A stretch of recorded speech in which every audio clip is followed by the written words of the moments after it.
असफलता एक चुनौती है, स्वीकार करो। क्या कमी रह गई देखो और सुधार करो। जब तक न सफल हो नींद चैन को त्यागो तुम। संघर्ष का मैदान छोड़ मत भागो तुम। कुछ किए बिना ही जयकार नहीं होती। कोशिश करने वालों की हार नहीं होती। इक्विटी फंडा से मैं हूं संतोष और आप सुन रहे हैं स्टॉक मार्केट की गपशप। चलो कुछ अच्छा जानते हैं आज।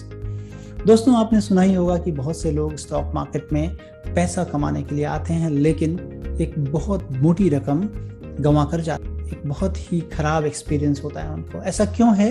क्योंकि लोग सुनी सुनाई बातों पर ज़्यादा निवेश करते हैं, न कि खुद की गुनी हुई बातों पर। आइए आज की हम एक ऐसी कोशिश जहां पर फंडामेंटल के कुछ पॉइंट्स को देखेंगे और जानने और समझने की कोशिश करेंगे कि किसी भी कंपनी को अगर देखें या अपने पोर्टफोलियो में जगह दें तो उन कौन सी बातों को देखना जरूरी होता है। तो सबसे पहले हम देखेंगे कि स्टॉक को चुनें, उसके पहले सेक्टर के आउटलुक और स्टॉक में क्या अपॉर्चुनिटी हो सकती है, मैंने अपॉर्चुनिटी साइज को देखेंगे और उसके बाद ही स्टॉक में आगे देखेंगे कि ग्रोथ है कि नहीं, सेक्टर में ग्रोथ है कि नहीं, और पर्टिकुलर उस स्टॉक में जिस स्टॉक को आप देख रहे हैं उसमें ग्रोथ है कि नहीं। अगर ग्रोथ है तो दूसरी कड़ी होगी कि हम प्रॉफिटेबिलिटी की तरफ देखेंगे कि मतलब प्रॉफिटेबल ग्रोथ कंपनी कर रही है या नहीं।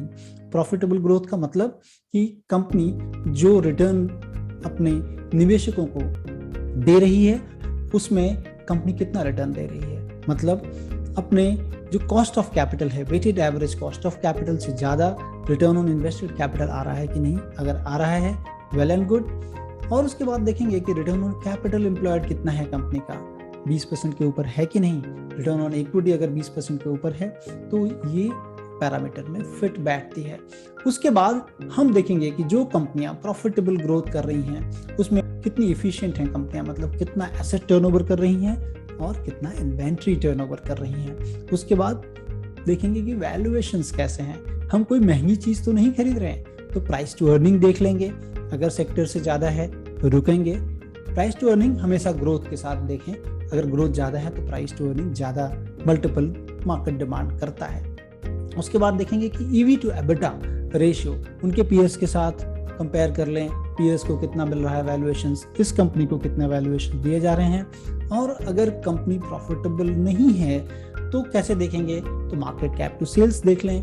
और मार्केट कैप टू सेल्स 10 से ज़्यादा देने का मतलब है कि आप जो है पैसा कम कमा पाएंगे उसमें।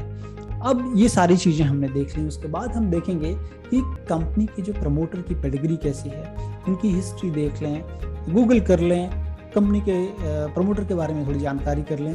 अगर उनकी हिस्ट्री अच्छी मिलती है आपको तो देखें। और उसके बाद देख लें कि कंपनी के प्रमोटर ने कहीं प्लेस तो नहीं कर रखा है, कोई कंटिंजेंट लायबिलिटी तो नहीं है उनके बैलेंस शीट में। इन सारी चीज़ों का ध्यान रखें और उसके बाद निवेश करें तो मुझे लगता है कि आपको निराशा नहीं होगी, एटलीस्ट जो पिछली मर्तबा आपने पैसे डुबाए थे। तो ये जो कोशिश है कि आपका पोर्टफोलियो अच्छी तरह हो। तो दोस्तों, लहरों से डरकर नौका पार नहीं होती, कोशिश करने वालों की हार नहीं होती।